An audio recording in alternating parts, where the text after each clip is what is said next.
You doing well? Good? Yes, ready. Okay, great.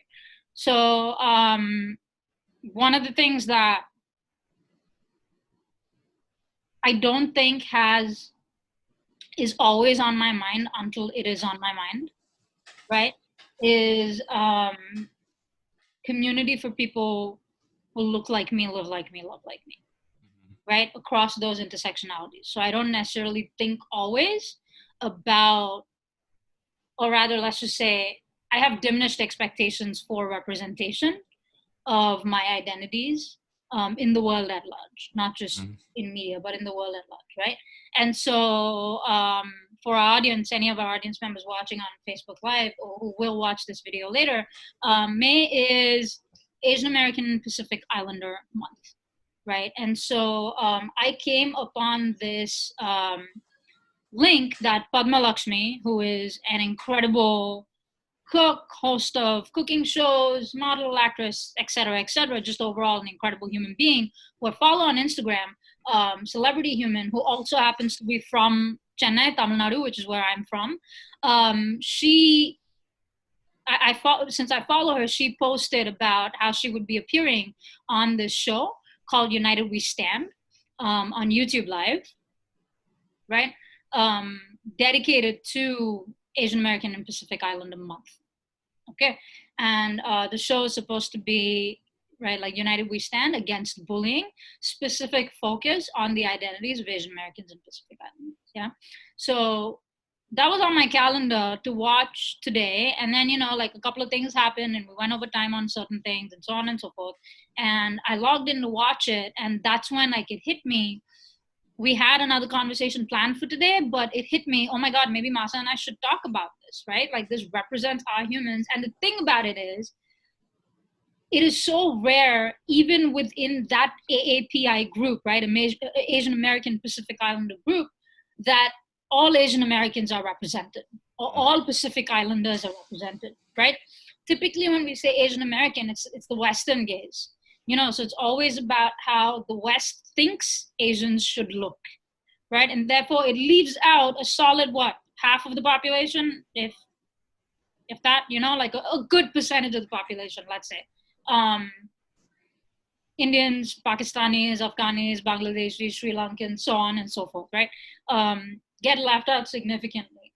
And so I was just so enamored by what I was seeing as like we should talk about this. Like we don't talk about that level of representation. We've talked about, how Asians are a monolith, right? But we don't necessarily talk about what it means to us to see ourselves represented in the world at large, right? Have we had that conversation before? I think because I don't think so. I think that's much more like, it's almost a more positive perspective of like how we see representation, because it is changing. Like Yeah. there's been a lot more representation more recently. Right. And yet I don't think we've ever thought about how we think about it. Or if we think about it. If we don't think about it, then why don't we think about it? You know? So I want to start this conversation by asking you, right? How important is representation of your identity to you in your life as an adult, in your life as a young human? Because you're also diaspora. We're both diaspora. We moved here, and so what does that feel like? Like what does representation mean to you, and why does it mean what it means to you? Ooh. So I think the first thought that comes to my mind is sort of like what the difference is now versus when I was younger. Okay. So I think when I was younger, I think to me representation of, I would say specifically, so like Asians broadly, and specifically, my ethnicity, but then at the same time, just kind of broadly, it was very much like, it was Asians over there. So it was always like, kind of like, so it was either like Asians living in Asia, and then of course that's monoliths, or there is like an Asian here transplanted into the United States, and it is, I think watching a little bit of that link that you were just talking about, the United We Stand, Mm. I think one of the quotes was um, what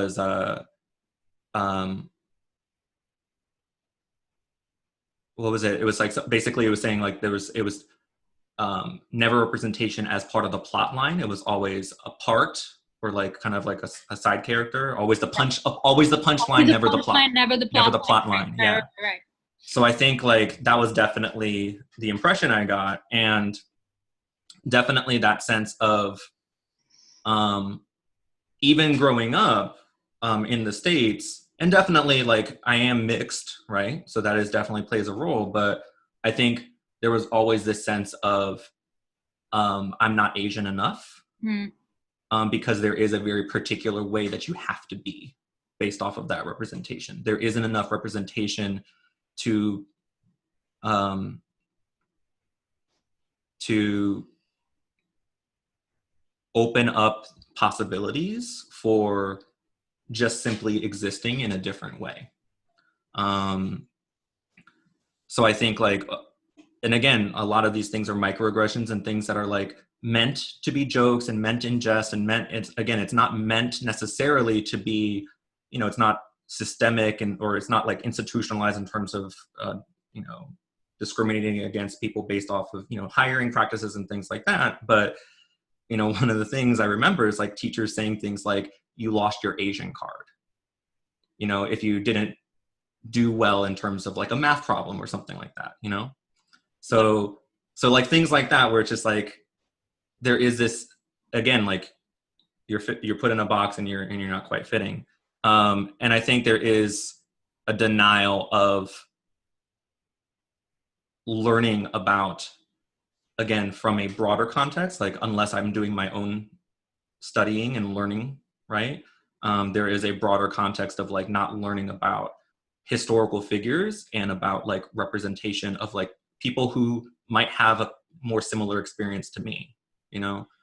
So thinking about it wasn't until like I was much later, like once I was outside of high school, that I learned about like Yuri Kochiyama and like Vincent Chin, and like these kind of like these figures that had a role in activism. So I never thought of Asians as activists. It was always Asians are quiet. And so I never felt like I was a true Asian in a sense. It was almost like a way of denying my identity, because I didn't fit the Western, like you said, the Western gaze of what it looks like to be Asian. So I think representation matters in that. It's so cool to be hearing folks who are Asian and Asian identified, who are outspoken and doing like all these amazing different things, and then kind of being like, oh, I'm part of a larger community of folks. That does have value and significance, I feel like. Right. Yeah. As a young human, when you came to the US, was there, did you assimilate? I would say so. I think I started I started thinking in English about 6 months after I moved here.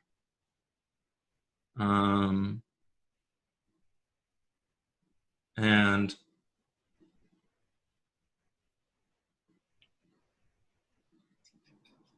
it depends on what we mean by assimilate. Whatever it means to your life. I think remember, I always provide the prompt, you provide the context. Yes. I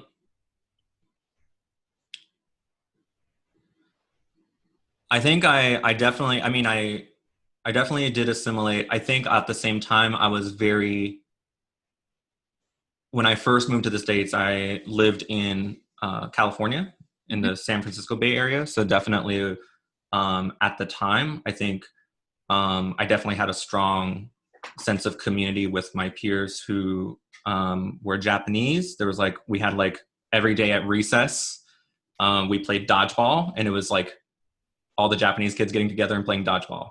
And like definitely, and like reflecting back, I think there was a broader like Asian community you know, kind of like I guess kind of a broader Asian community that definitely like hung out in class and like, I don't know, coalesced together in class. Um,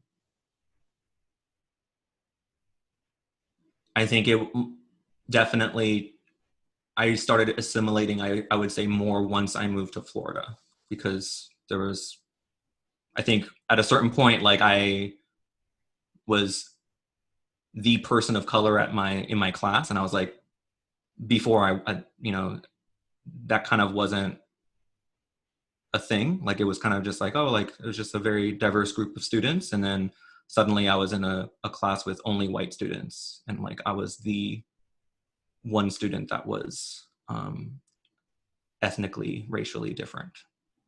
Or, So yeah, I think after that point, then it was much more of like, okay, how do I make sure that I uh, fit in more and more and more? can you tell me more about what that looked like? Um, I think because there was, I definitely felt alone. I definitely felt like there wasn't really a lot of community that I felt like I could be part of. I felt like I had a lot of different communities, like from like very specific small communities um, to larger ones. Like even in, again, like even in California, I took Taekwondo. So like again, part of a broader sort of Asian American community in that sense, where was learning from, you know, South Korean teachers and a lot of South Korean students. Like one of my mentors when I was younger, like one of the older students that I looked up to, he was, you know, he was like, at the time, I guess he was middle school, but like at the time for me, like I'm in second grade. So I'm like looking at him like, it's like, oh, he's so cool. Like, you know, his name was Benny Kim, and like he was just cool. Like he was like the coolest dude. Like I was so like I wanted to be like him. So like I had those kinds of people in my life that were like role models and like folks who had a strong influence, and like again, like he would kind of like, and again, like in a not like in like, you know, we didn't hang out all the time, but it was like, you know, definitely like when I would go to class and everything, like he would definitely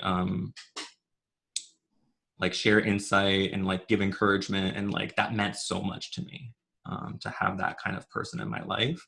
um and again, like it felt like, again, like ethnically not the same, and at the same time still felt like we were part of like a broader community, and like there was some, I don't know, like there was definitely a feeling of sharedness, but in multiple spaces and with multiple different groups of people. And then once I moved to Florida, I didn't have that. I had like one or two friends, and it was kind of like, okay, I'm friends with this person and this person, but I didn't feel like I had community. I stopped feeling a sense of community. Mm. And so I had to kind of rebuild that. So I think in that sense, the assimilation was I was doing a lot of changing during that time, and just kind of figuring out like, who am I going to be, like reconstructing myself. And in a sense, like that also became true in the sense of my academics as well. Like I started fitting almost the Asian stereotype at that point, because I didn't have other communities to be part of. I started doing, like before I was like, I didn't really care as much about doing well in school.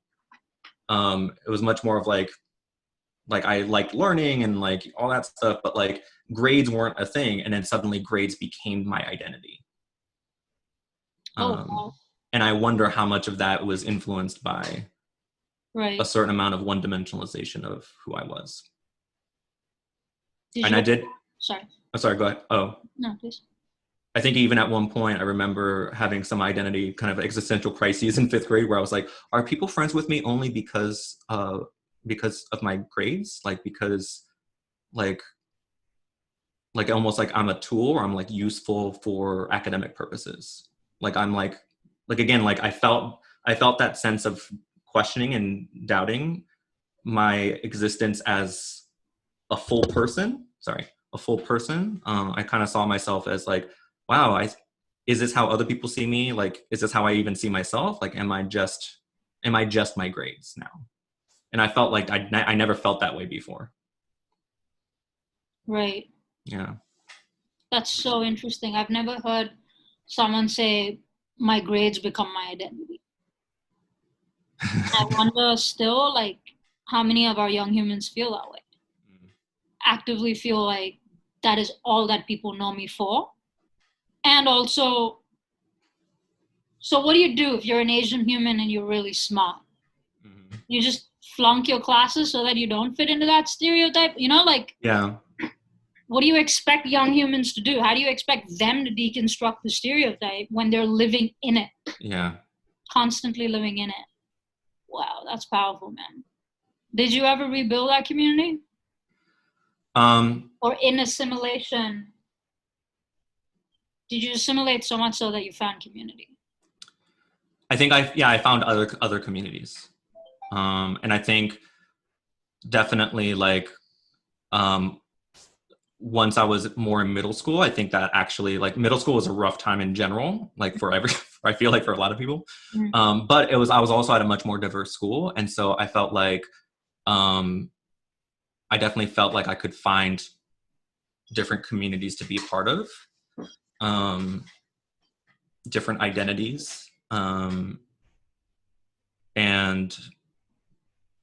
I think that's where, I think at that point, I think especially being in community with a more diverse group of people who also deal with stereotypes and sort of like one-dimensionalization, it was kind of like, oh, like there was a lot more understanding amongst a lot of folks of like, yes, we're still being, we might still be mean to each other and like do certain things, and it's like not perfect. And at the same time, I think that there was this a little bit more of some analogies of experience that created some understanding and some like cross-cultural interactions and things like that. That was not just like one directional and one dimensional. Huh, that nuance is so interesting. So y'all didn't necessarily get along with each other, but you kind of connected with each other because of the perception of who you are? And recognizing like each of those identities, even though I don't connect to this identity, each of these identities are not one dimensional. I think it wasn't that we didn't get along. I think we got along, but it was like, it's like relationships are complicated. And Right. I think it was much more of like, there might be mistakes made, there might be mishaps, there might be, some boundary crossing. And at the same time, like overall, there was kind of like a more of like, I didn't have kind of like the same kind of level of existential doubt of like, is this person friends with me only because of this aspect of who I am? It felt much more of like, well, you know what? Like they made me angry. I was about to say in a more colorful way. They made me upset, but at the same time, like I feel like they still see me. I don't know. Like there was like a little bit of that of like, okay. Like it's more of like at least they don't see me as only this. Like they're also upset with me because of this, and they don't like this aspect of me. But like it's not. But they still see me. I don't know. So it was more real. It felt more real. Yeah. Real, right. Everything Okay. felt more real. Yeah. Yeah. I hear that. I hear that. So it was interesting. How about for you? Because you're talking about Here. was it? No, go ahead. I was talking. Say what you were saying. No, I was thinking because I think one of the initial questions you asked me was about assimilation, and sort of well, I think the first question was representation, but then assimilation as well. So I think those two things I'm curious about for you. I didn't grow up here. I didn't grow up in any Western, predominantly white country, right? I grew up in India, I think it wasn't. I don't want to divert the conversation, right? So I don't want to go into gender because gender has always been my most visible identity, right?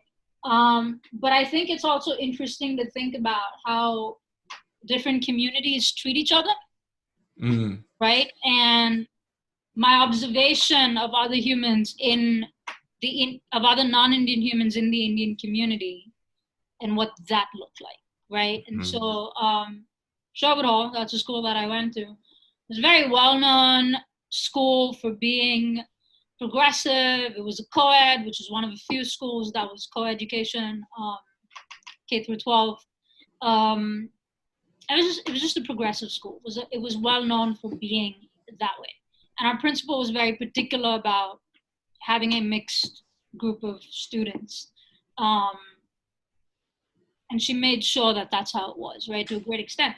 So a lot of kids who would, a lot of consulate folks, right, at the various consulates, who would move to India to serve at those consulates, their families would also move with them. So a lot of their children would come to our school to study because of the reputation that we had as an English medium school, because English was not the only medium of instruction in India, right? And so as an English medium school, a lot of those young humans would come, well, my peers at that point, would come to our school, right?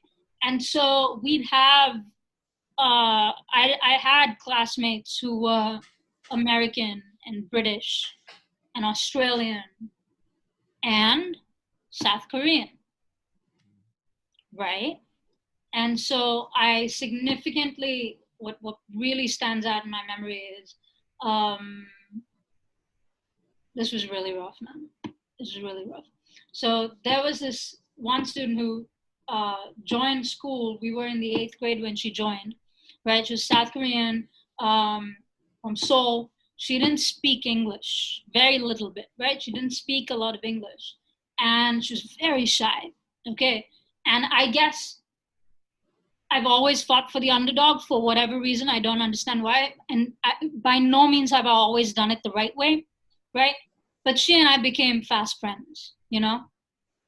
And she went through it. And I remember her going through it because she would try to speak in class, and she had a thick accent, obviously, because she wasn't an English speaker, right? She had a thick accent. And our school is also very mean girls type, you know, we were a very Western school, right? So in that Westernization, I suppose, because of how well we spoke English and stuff like that, we also, I don't know if like classism happens in all schools across the world. It certainly was very much existent in my school. Okay, so you had the popular kids who were absolute 100% jerks to everybody else. You had the kids who did well in school, you know, the nerdy crowd, right, who got teased by everybody else. You had the misfits, yours truly. You know, you had the teacher's pet. You had like all of these different categories. And she would get, every time she opened her mouth to even try and say something, she would get bullied so badly, and none of the teachers would say anything, right? And so she was very shy. So she cried a lot because she couldn't understand what was happening around her. She didn't know what people were saying when they were saying things to her, right? And I remember my mom and I have always been great animal rights activists. And so we rescued this cat and her litter from somewhere. And so we were giving away the kittens, right, to good homes. And I asked her if she wanted to adopt one, because I thought, you know, like animals are always such good friends when you don't have good human friends. And so she said yes. And you know what happened afterward, right? You can guess? Were people talking about? Right. What's going to happen to the cat? Jesus. Right. Are you sure you want to give her the cat? She's probably just going to fright and eat it in front of her. You know what I'm saying? And okay, come on, you might not speak the language, but there are certain,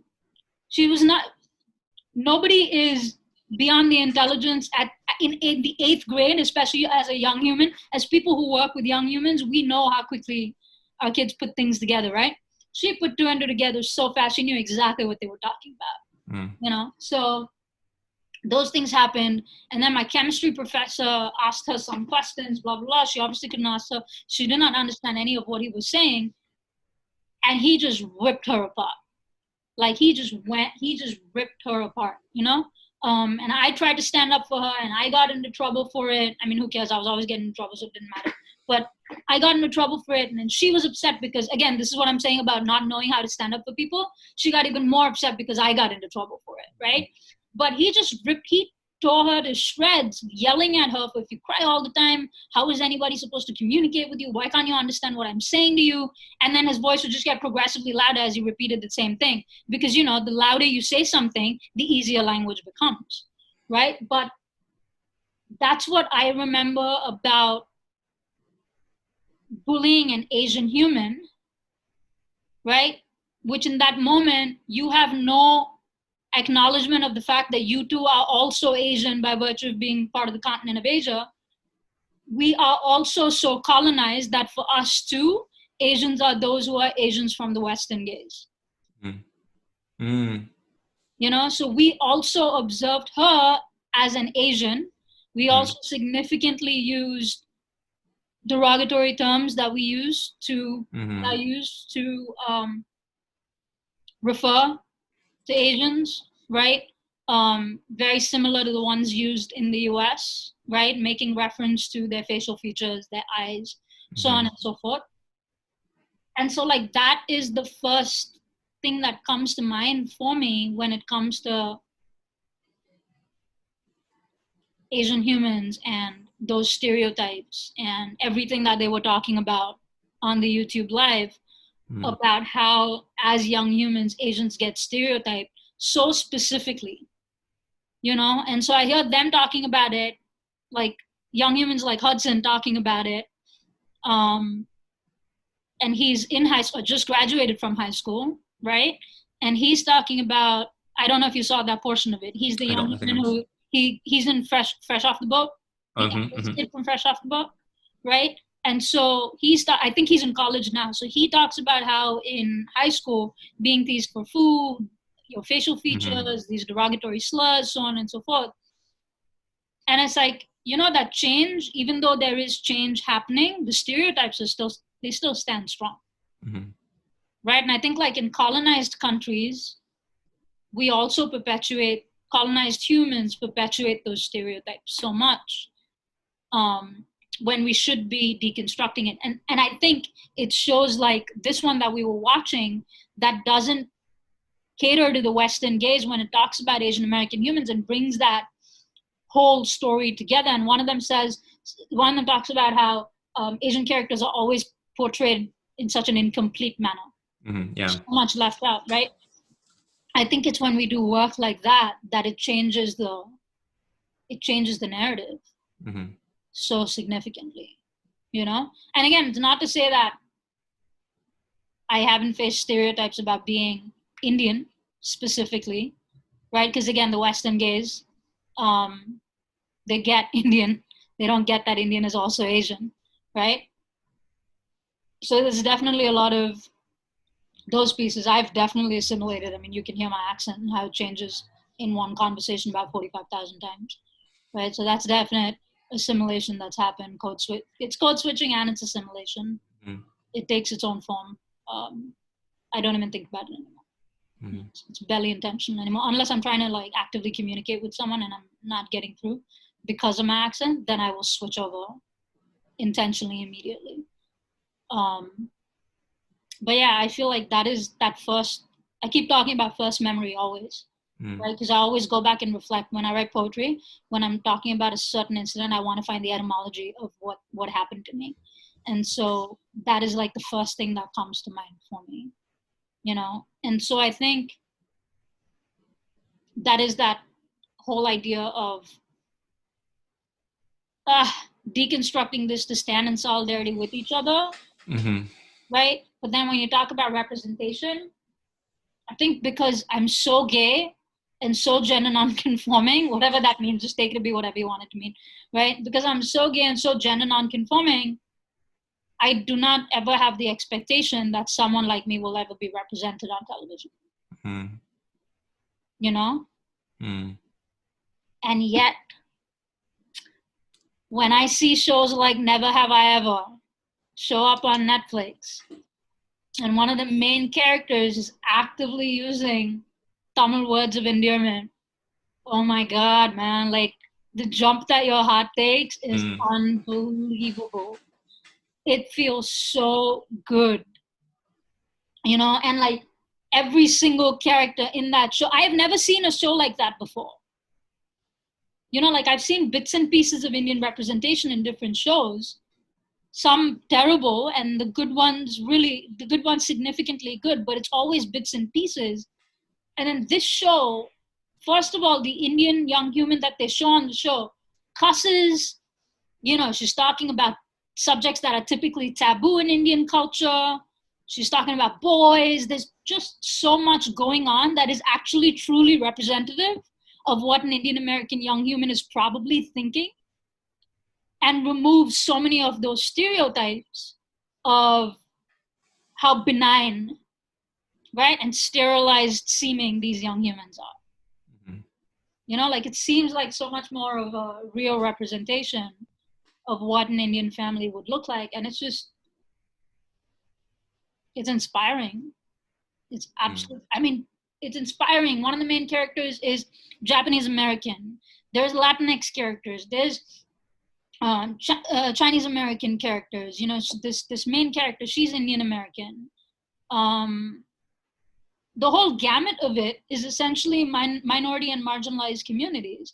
And I think what that represents is representation is totally possible. You just have to have a little bit of intentionality behind it. If you want to make it happen, you can. But if you don't want to, you won't. You know, so even that lack of intentionality is a problem. When people say, oh, I don't think that was intentional, that's a problem. Mm-hmm. It should have been intentional. Doesn't give you a pass because it was unintentional. That by itself is an issue. Well, and even for the show, hearing about the fact that the intentionality behind specifically that piece of there is more representation of sort of the passive representation of like kind of again like that side character, as opposed to no, like here's a student who does have aspirations, like is a good student, and at the same time wants to be popular, wants to have all the things, like has ambition, and like it's almost like just for other things. It's ambitious for high school age things. Yes. Not just this massive dream to go to Harvard or Stanford or whatever the other Ivy League schools are that all us Indians are expected to go to, you know? Yeah. And it's such a twisted logic, because on the one hand there's this expectation, and then on the other hand, when I first came to the US, to Florida specifically, was to do my master's in journalism, right? And I remember being in class, and one of my classmates said something about my education, and I looked at him and I said, you know, I already have a master's degree, right? I rarely ever use that. He was being incredibly sexist in something that he said that gradually led to his xenophobia also. So let me just explore this for you, right? So he said something super sexist. I looked at him and I said, you know, I already have a master's degree, right? And he's like, yeah, but it's from India, so does it really count? Ooh.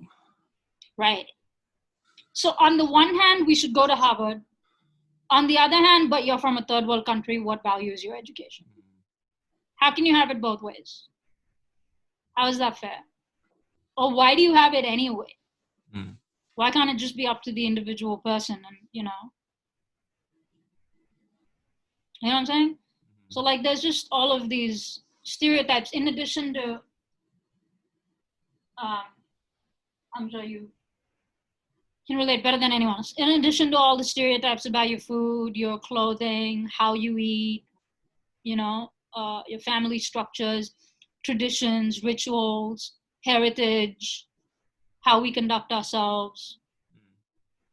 You know, I just think there are so many, there's always the one representation, and that is it. Right?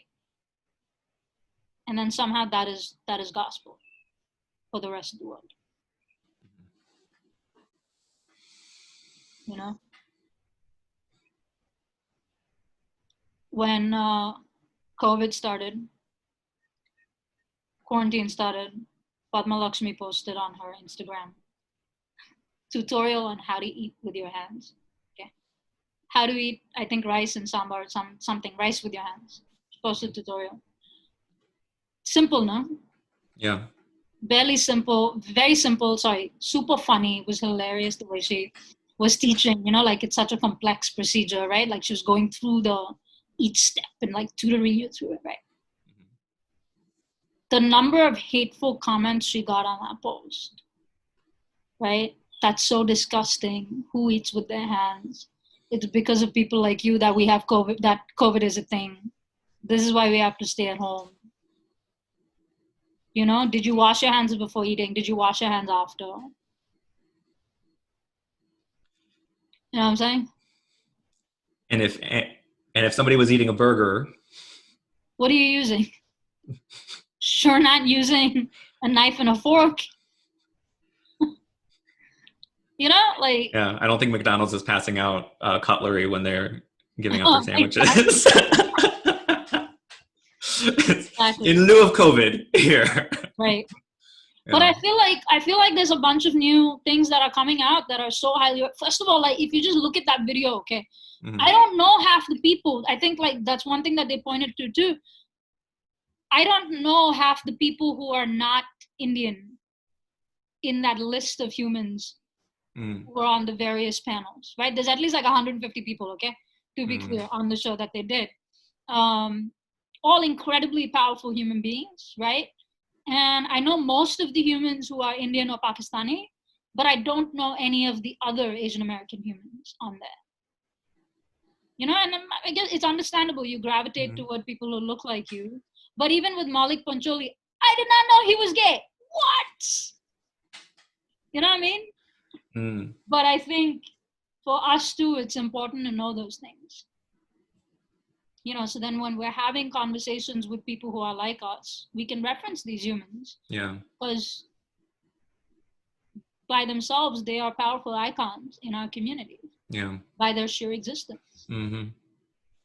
So I think it's important to know that. Yeah. And for so many different people with different perspectives, generational perspectives, approaches, right. Personalities, cultures, all sharing space and Yeah. saying we have shared identity in this space while having such different experiences. Like there's power in that as well. Right. And I think it says a lot to bring together a group of people that is meant to be a monolith, that was labeled to be a monolith, and then completely deconstructing that by showing exactly how diverse we are. Yeah. You know, like having hijabi humans, having trans, like across intersectionalities. They were talking a lot about intersectionality. They were showing humans across intersectionalities who are Asian American, Pacific Islander, right? And I think there's so much value to that because the more we see, the better informed we are. The more we see, the more it rocks our boat, right? It rocks our typical understanding that we're so comfortable with. So I think like that's really important. But there's a lot of stuff that's like never have I ever. I didn't think that would come out, man, like that. Like I didn't think there would ever be a show like that. You know? Yeah. And in so many ways, it points out so many small things. Like the out queer human in it is white, and it's like, yeah, because there's privilege there. You know? And then the Japanese American guy lead, his best friend is white. And when he has a conversation with this, when the I don't remember all their names, okay? So when the Japanese American human has the conversation with the young Indian human, right? They're talking about him being Japanese. The white friend goes, wait, man, you're Japanese? And the Japanese American kid goes, dude, my last name is. And he's like, you've met my dad 100 times. You've eaten at our house to kind of show, why are you missing this? Like, what is your excuse for missing this piece of my identity? Or for dismissing this piece of my identity? So subtle. Yeah. You know? I just love those pieces of it.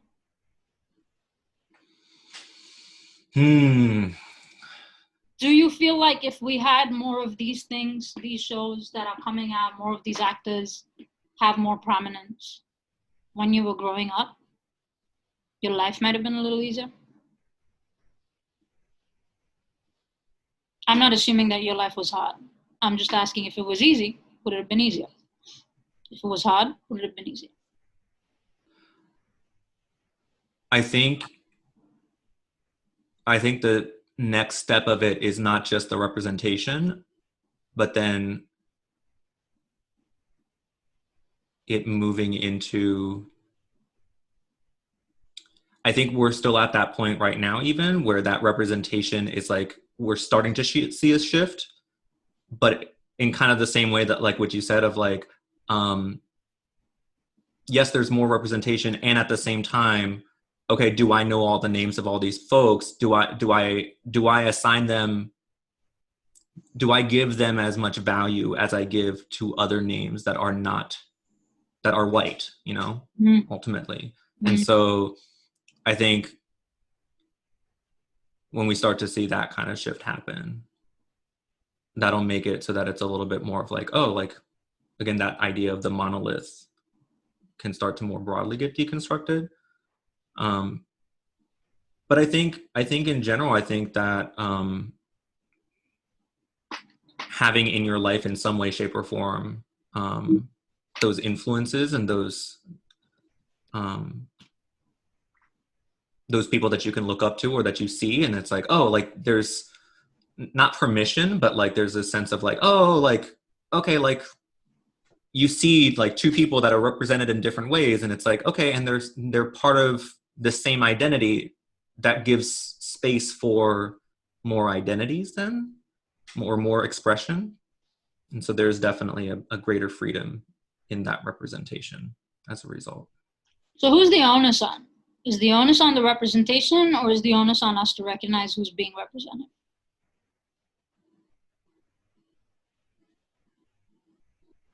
Repeat that question. I said, who's the onus on? Is the onus on the representation itself, that we have more representation, or is the onus on us as viewers knowing who is already being represented? Can it be both? Who's already representing? Can it be both? There's no right or wrong answer. I'm just asking what you think.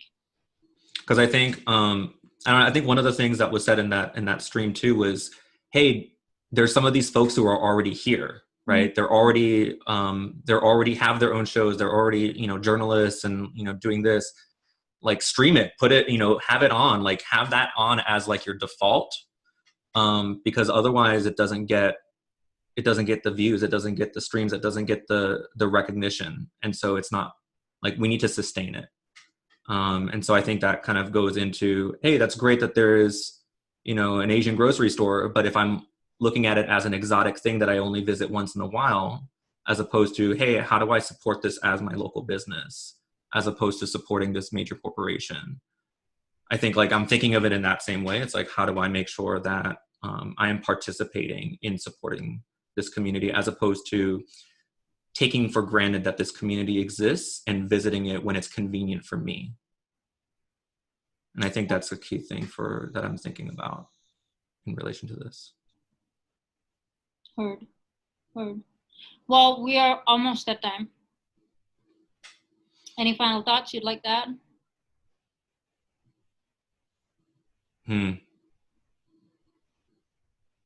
Can that be my final thought, and then I'll pass it to you? Sure. Final thoughts, Sam. Well, thanks. I appreciate you sharing your perspective. As we continue to talk about like identity and things that are affecting our society, I think it's important. But yeah, for folks who are not here live, this video will definitely be up on our website and our YouTube channel. We will also be posting the link to our evaluation. So if you are watching the things that we are doing, especially with our conversations, and you like what we are doing, please let us know. If there are things that we can improve, please let us know. Not if you like what we are doing. Whatever we are doing, we want to hear your opinion on it. We just want your feedback on it, right? So we are always trying to improve ourselves, and our biggest allies in us being able to build different and better programs are our viewers. So please engage that conversation, engage the evaluation, and let us know how we're doing and what you would like us to do differently or better. Thank you all so much. Thank you, Master. Really appreciate you having this. Thanks, Sam. This was really good. Thank you. All right. Stopping live stream. Can you check to see if the live stream is stopped? Yep.